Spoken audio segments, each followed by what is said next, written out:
Bismillahirrahmanirrahim. Assalamualaikum warahmatullahi wabarakatuh. Jumpa lagi di channel YouTube Rivanista. Masih di sudut edukasi, belajar mudah dan menyenangkan. Bagaimana kabar adik-adik sekalian, khususnya siswa-siswi kelas 4? Semoga hari ini kalian dalam keadaan sehat. Pastinya dengan kondisi yang sehat, kita bisa melakukan berbagai kegiatan yang kita inginkan.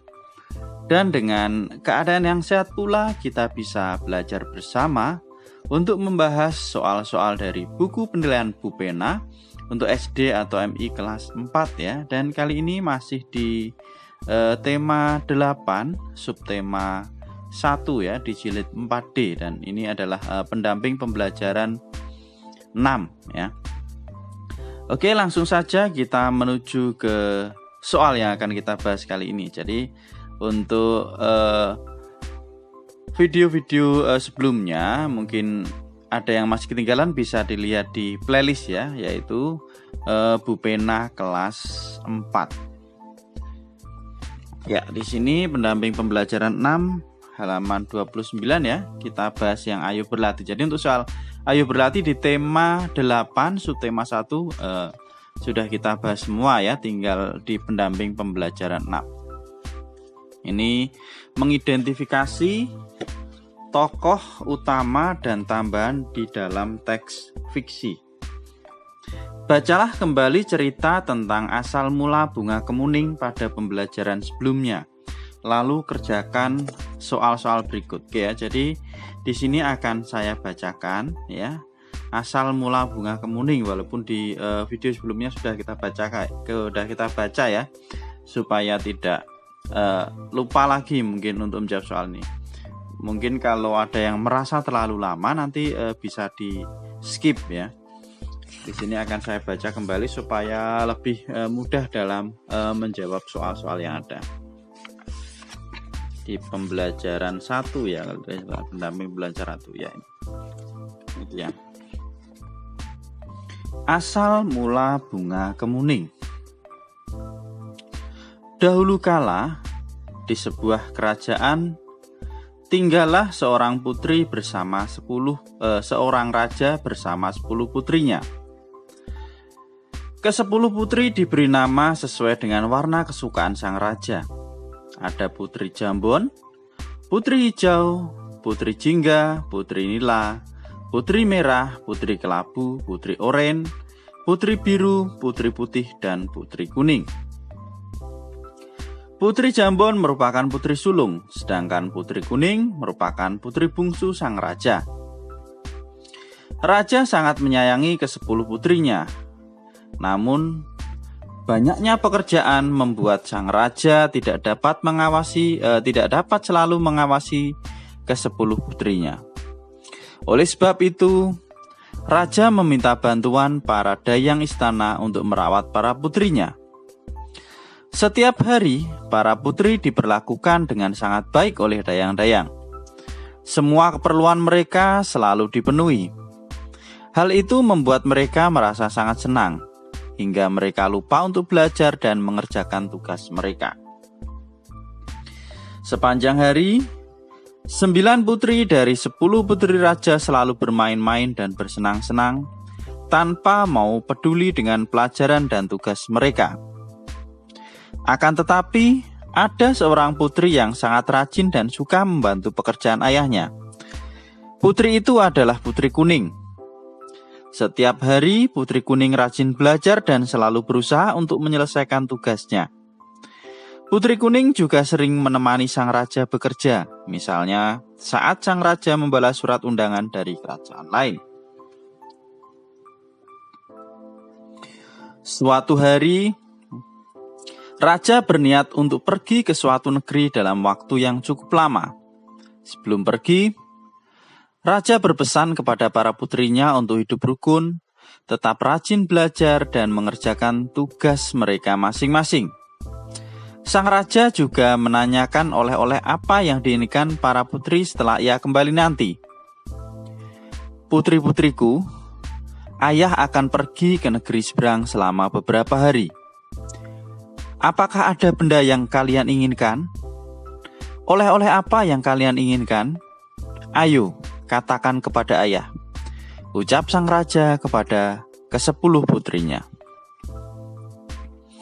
Satu persatu para putri pun menyampaikan keinginan mereka. Ada yang menginginkan emas, perak, berlian, dan juga kain sutra. Namun hanya Putri Kuning yang tidak menyampaikan benda apa yang ia inginkan. "Ayah tidak perlu membawakanku apa-apa. Ayah cukup kembali ke kerajaan dalam keadaan sehat. Itu sudah membuat aku senang," kata Putri Kuning kepada ayahnya. Mendengar perkataan Putri Kuning tersebut, putri-putri lainnya sangat terkejut sekaligus senang karena hal itu berarti mereka bisa mendapat oleh-oleh lebih banyak. Sementara itu, mendengar perkataan putri bungsunya, sang raja pun tersenyum bangga. Hari demi hari pun berlalu sejak kepergian raja ke negeri seberang. Ke-9 kakak Putri Kuning pun lupa akan pesan ayahnya. Setiap hari mereka selalu bermain dan melupakan tugasnya. Pekerjaan yang seharusnya dikerjakan pun dilimpahkan kepada para pengasuh mereka. Hal itu berbeda dengan yang dilakukan Putri Kuning. Saat diajak bermain oleh kakak-kakaknya, ia menolak dan lebih memilih untuk belajar sesuai pesan ayahnya. Setelah pergi beberapa hari, sang raja pun kembali ke istana. Ke-9 kakak Putri Kuning berlari menyambut ayah mereka dengan sangat gembira dan penuh antusias. Mereka sudah tak sabar untuk menerima oleh-oleh dari sang ayah. Berbeda dengan kakak-kakaknya, Putri Kuning merasa senang melihat ayahnya kembali dalam keadaan sehat. Ia pun menyambut ayahnya dengan senyuman. Sang raja mulai memberikan oleh-oleh yang diminta oleh para putrinya. Meskipun Putri Kuning tidak memesan oleh-oleh, sang raja tetap membawakannya oleh-oleh, yaitu sebuah kalung berwarna hijau. Melihat kalung yang diterima oleh adiknya, Putri Hijau pun merasa iri. Ia ingin memiliki kalung tersebut karena warnanya sesuai dengan namanya. Keesokan harinya, Putri Hijau pun meminta kalung tersebut kepada Putri Kuning. Namun Putri Kuning tidak memberikannya karena itu hadiah dari sang raja untuk dirinya. Karena tidak mendapat kalung tersebut, Putri Hijau pun bilang kepada kakak-kakaknya bahwa kalung yang dipakai Putri Kuning adalah miliknya. Kakak-kakaknya pun percaya dengan perkataan Putri Hijau. Mereka pun mencari cara untuk mendapatkan kalung tersebut dari Putri Kuning. Ke-9 putri pun mengajak Putri Kuning untuk bermain di hutan. Sebelum bermain, mereka meminta Putri Kuning untuk menyimpan kalungnya di lemari agar tidak hilang. Putri Kuning pun mematuhi perkataan para kakaknya. Setelah itu, mereka mengajak Putri Kuning ke dalam hutan yang cukup gelap, yang cukup jauh dari istana. Saat tengah bermain, tiba-tiba ke-9 kakak Putri Kuning berkata kepadanya ingin istirahat sebentar dan mengambil air di sungai dekat hutan. Mereka pun meminta Putri Kuning untuk menunggu mereka di hutan yang gelap itu. Namun ternyata ke-9 putri tersebut tidak beristirahat. Mereka kembali ke istana lebih dahulu dan meninggalkan Putri Kuning. Sementara itu, setelah menunggu lama, Putri Kuning tidak melihat kedatangan kakak-kakaknya. Ia merasa ketakutan karena hutan itu sangat gelap dan tidak tahu jalan kembali ke istana. Ia berusaha kembali ke istana tetapi ia akhirnya tersesat di dalam hutan. Di istana, sang raja merasa khawatir karena putri bungsunya tak kunjung pulang.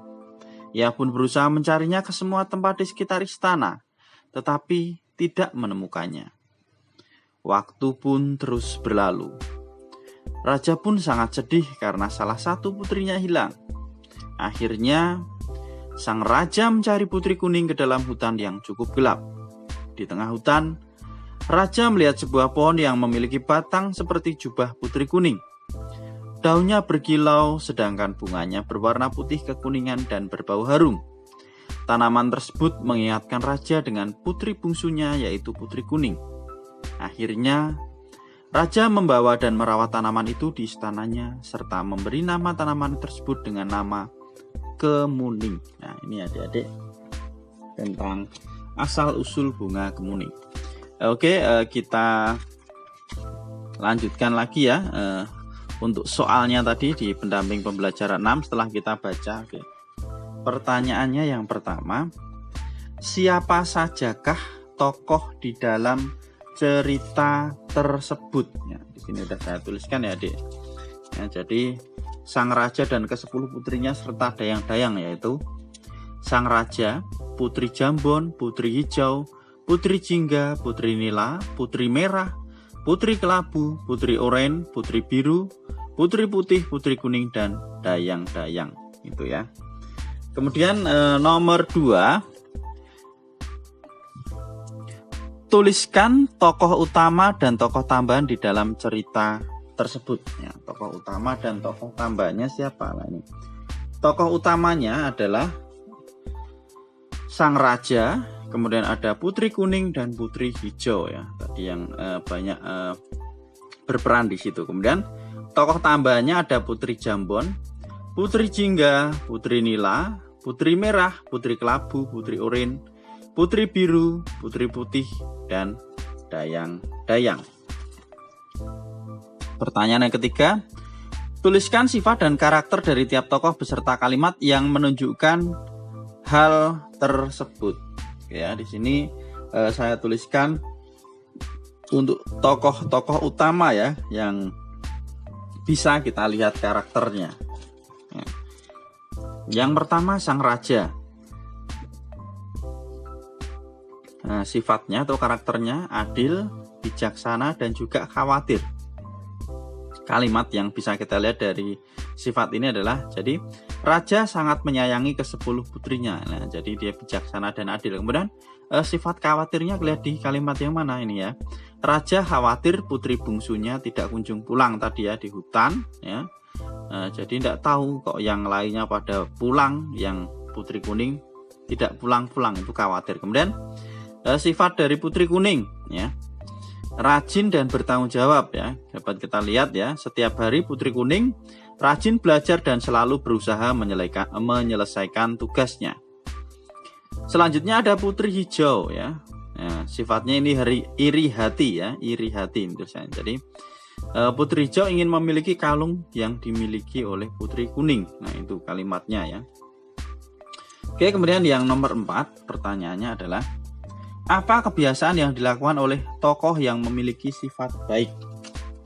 Kebiasaannya yaitu ini tadi ya, rajin mengerjakan tugas, kemudian patuh kepada orang tua, dan senang membantu sesama. Pertanyaan yang kelima, apa kebiasaan yang dilakukan oleh tokoh yang memiliki sifat tidak baik? Nah, kebiasaannya tadi iri hati dengan orang lain ya, termasuk dengan putri kuning. Walaupun putri hijau tadi dia sudah mendapatkan oleh-oleh, tapi ternyata dia tetap iri lah, itu ya, iri hati dengan putri kuning. Nomor 6, apa yang dapat kamu simpulkan dari isi cerita tersebut? Nah, kesimpulannya apa? Iri hati dapat merugikan orang lain.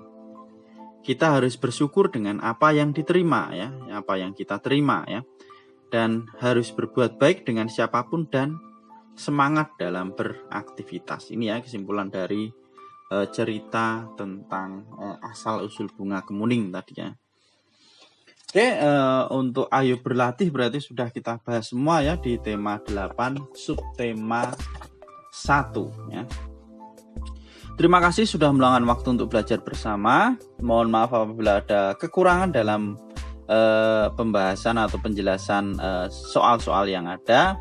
Silahkan pertanyaan ataupun saran bisa dituliskan di kolom komentar untuk kita diskusikan bersama-sama. Dan yang masih ketinggalan pembahasan video kita sebelumnya, bisa dilihat di playlist Bu Pena kelas 4. Jangan lupa untuk selalu berdoa agar diberikan kemudahan dan kelancaran di setiap aktivitas yang kita lakukan.